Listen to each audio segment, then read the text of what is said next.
कहानी की शुरुआत होती है एक इंडोर स्विमिंग पूल से, जहां दो बहनें स्मैंथा और जैना मजे से तैर रही हैं। अचानक स्मैंथा की कीमती हीरे की अंगूठी पानी में गिर जाती है और दोनों बहनें उसे ढूंढने के लिए तुरंत गहरे पानी में गोता लगाती हैं, लेकिन अंगूठी तो मिलती नहीं। उल्टा जैना के बाल पूल के फिल्टर में फंस जाते हैं। स्मैंथा तुरंत अपनी बहन को छुड़ाने की कोशिश करती है। उन्हें अंदाजा भी नहीं था कि इससे भी बड़ी मुसीबत सिर पर आने वाली है। इतने में पूल मैनेजर माइकल को लगता है कि सभी लोग जा चुके हैं।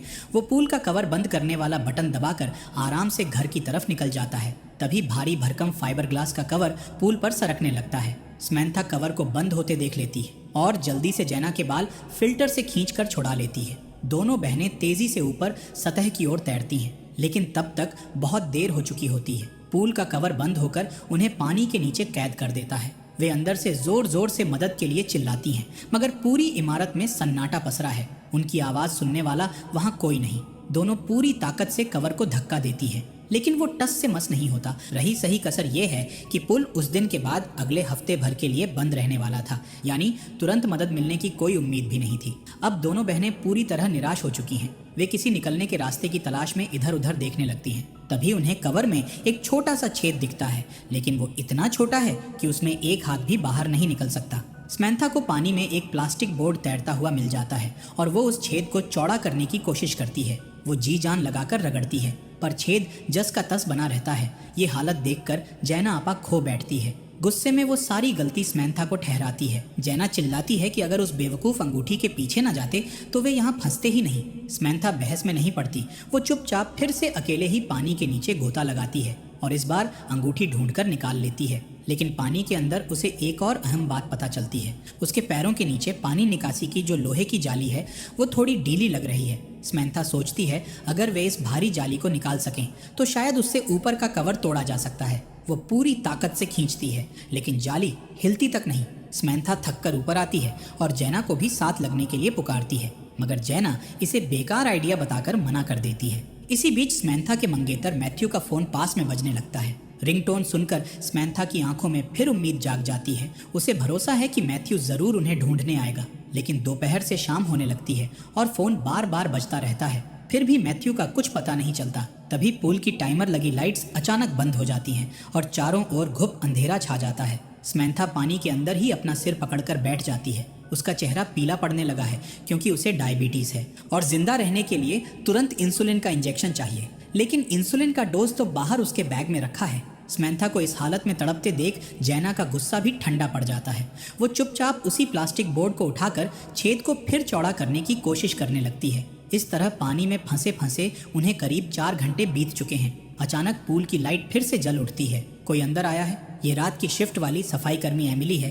किसी के आने की आहट से अंदर फंसी बहनें कवर को जोर जोर से पीटती हैं और चिल्लाकर मदद के लिए गुहार लगाती हैं, लेकिन एमिली उनके चीखने चिल्लाने को पूरी तरह नजरअंदाज कर देती है। उल्टा वो पूल के किनारे रखे स्मैंथा के सामान को टटोलने लगती है। एमिली को स्मैंथा का पर्स मिलता है जिसमें बस थोड़े से पैसे और एक बैंक कार्ड है। ये देखकर एमिली मायूस हो जाती है। फिर वो सबसे पहले पूल के सारे सिक्योरिटी कैमरास बंद कर देती है। उसके बाद एमिली बड़े आराम से कवर के पास आती है और जैसे कुछ हुआ ही ना हो उन बहनों से बात करने लगती है। बातों बातों में पता चलता है कि एमिली हाल ही में चोरी के आरोप में जेल से रिहा हुई है। उस पर काफी कर्ज है, घर पर एक बेटी भी है और उसे पैसों की सख्त जरूरत है। उसका प्लान सीधा है, इन दोनों बहनों से पैसे ऐंठने का। एमिली बिना झिझक स्मैंथा से उसके एटीएम कार्ड का पिन बताने को कहती है। ये सुनकर दोनों बहनों को एहसास होता है कि एमिली तो उन्हें ब्लैकमेल कर रही है। गुस्से में जैना एमिली को खूब खरी खोटी सुना देती है। एमिली तिलमिला उठती है और तुरंत स्विमिंग पूल का हीटिंग सिस्टम बंद कर देती है। पानी तेजी से बर्फ जैसा ठंडा होने लगता है। ठंड से कांपती स्मैंथा हालात को समझती है और आखिरकार एमिली को अपना पिन बता देती है। एमिली कहती है कि पहले वो जाकर इस पिन से पैसे निकाल कर आएगी और फिर वापस आकर उन्हें बाहर निकालेगी। ये कहकर एमिली पैसों का इंतजाम करने के लिए वहां से चली जाती है। कुछ देर बाद एमिली लौट तो आती है, लेकिन वापस आकर भी वो कवर खोलने की जरा भी कोशिश नहीं करती। उल्टा वो गुस्से में उन पर धोखा देने का इल्जाम लगाती है। एमिली चीख कर कहती है, तुम्हारे अकाउंट में तो सिर्फ $80 थे, मेरे साथ मजाक कर रही हो क्या?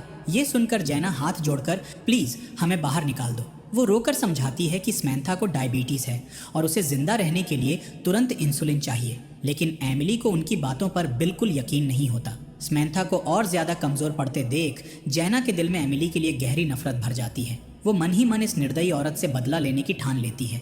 जैना एक चाल चलते हुए एमिली को कवर के छेद के पास झुकने पर मजबूर कर देती है और अचानक उस पर हमला कर देती है। एमिली को चोट तो लग जाती है, लेकिन इसके बाद हालात और बिगड़ जाते हैं। एमिली बुरी तरह बौखला जाती है और गुस्से में सीधे कंट्रोल रूम की तरफ दौड़ जाती है। वहाँ वो स्विमिंग पूल का क्लीनिंग सिस्टम ऑन कर देती है। अचानक पूल के पाइपों से तेज दबाव के साथ क्लोरीन गैस छोड़ी जाने लगती है। तीखी क्लोरीन से बहनों का सिर चकराने लगता है और वे घबरा कर पानी में इधर उधर छटपटाने लगती हैं। दोनों जान बचाने के लिए संघर्ष कर रही हैं, लेकिन स्मैंथा तो पहले से ही बहुत कमजोर है। वो बेहोश होकर पानी में डूबने लगती है।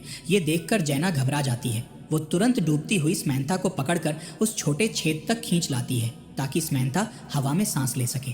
दोनों बहनों को लगभग डूबते देख एमिली को भी झटका लगता है। वो नहीं चाहती कि उसकी वजह से किसी की मौत हो जाए, इसलिए वो भागकर तुरंत क्लीनिंग सिस्टम बंद कर देती है। इसके बाद एमिली दोबारा उन बहनों के पास आती है और इस बार सीधे स्मैंथा की हीरे की अंगूठी मांगती है। स्मैंथा हिचकिचाती है, लेकिन मजबूरी में अपनी अंगूठी उतारकर एमिली के हवाले कर देती है। एमिली अंगूठी को उलट पलट कर देखती है और मन ही मन सोचती है कि इसे बेचकर अच्छे पैसे मिल जाएंगे। अब उसे समझ आ जाता है कि इन बहनों से इससे ज्यादा वो कुछ नहीं ले सकती, इसलिए एमिली कंट्रोल रूम में जाकर पूल का कवर खोलने की कोशिश करती है। लेकिन जैसे ही वो कवर खोलने का कोड डालती है, सिस्टम एरर दिखाता है। दरअसल माइकल ने पूल का पासवर्ड पहले ही बदल दिया था। ये देखकर अब एमिली सचमुच घबरा जाती है। अगर वो कवर नहीं खोल पाई तो दोनों बहनों की जान चली जाएगी।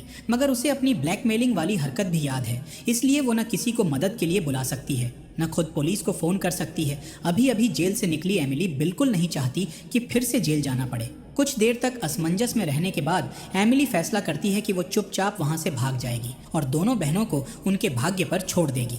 उम्मीद टूटते ही जैना फिर भड़क उठती है और गुस्से में एमिली को भला बुरा कहती है, लेकिन अगले ही पल वो देखती है कि स्मैंथा तो पानी के अंदर बेहोश पड़ी है। अगर उसे जल्द इंसुलिन नहीं मिला तो वो जिंदा नहीं बचेगी। अब उनकी आखिरी उम्मीद पानी के नीचे लगी वही भारी लोहे की जाली है। जैना डर रही है क्योंकि थोड़ी देर पहले पानी में उसके बाल फंस गए थे और वो करीब करीब डूब ही गई थी, लेकिन अपनी बहन की जिंदगी बचाने के लिए वो डर पर काबू पाती है। जैना हिम्मत जुटाकर गहरी सांस लेती है और पानी में डुबकी लगाती है। वो पूरी ताकत से उस जाली को खींचने लगती है। पहली कोशिश में जाली नहीं निकलती, दूसरी बार भी कुछ नहीं होता। आखिर उसे स्विमसूट की एक स्ट्रैप दिखती है और वो उसे पकड़ने के हैंडल की तरह इस्तेमाल करती है। इस बार जाली जोर से खींचकर निकल आती है। जैना तुरंत ऊपर सतह पर आकर उस लोहे की जाली को उठाकर कवर पर जोर जोर से मारती है। कवर पर दरारें पड़ने लगती हैं और कुछ ही वार के बाद एक तेज आवाज के साथ कवर टूटकर खुल जाता है। जैना फटाफट स्मैंथा को पानी से निकालकर बाहर किनारे पर खींच लाती है और उसे तुरंत इंसुलिन का इंजेक्शन लगा देती है। थोड़ी देर में स्मैंथा को होश आ जाता है और जैना राहत की सांस लेती है। उसी वक्त एमिली एक बार फिर वापस आ जाती है। इस बार उसके हाथ में बंदूक है और उसका निशाना सीधे उन बहनों पर है। एमिली को डर है कि अगर ये दोनों बहनें बच गईं तो ये पुलिस में उसकी शिकायत कर देंगी। इस खतरे को खत्म करने के लिए उसने ठान लिया है कि वो अब खुद ही उन्हें गोली मार देगी। जैना डर के मारे स्मैंथा से लिपट जाती है और रोते हुए एमिली से विनती करती है कि हम किसी को कुछ नहीं बताएंगे, लेकिन एमिली को उन पर बिल्कुल भरोसा नहीं है और वो बंदूक ताने धीरे धीरे उनके करीब आती जा रही है। आखिरकार हताश होकर जैना को एमिली की कमजोर नस याद आती है। वो जोर से चिल्लाती है, अगर तुमने हमें मार दिया तो तुम्हारी बेटी का क्या होगा। इस बात का एमिली पर गहरा असर होता है। वो कुछ पल के लिए चुप रह जाती है, फिर धीरे धीरे बंदूक नीचे कर लेती है और स्मैंथा की अंगूठी उसे वापस दे देती है। जैना जल्दी से 911 पर कॉल करके मदद बुला लेती है और अपने वादे के मुताबिक वो एमिली को वहां से भाग जाने का मौका भी देती है। आखिरकार लंबी मशक्कत के बाद दोनों बहनें सुरक्षित बच जाती हैं।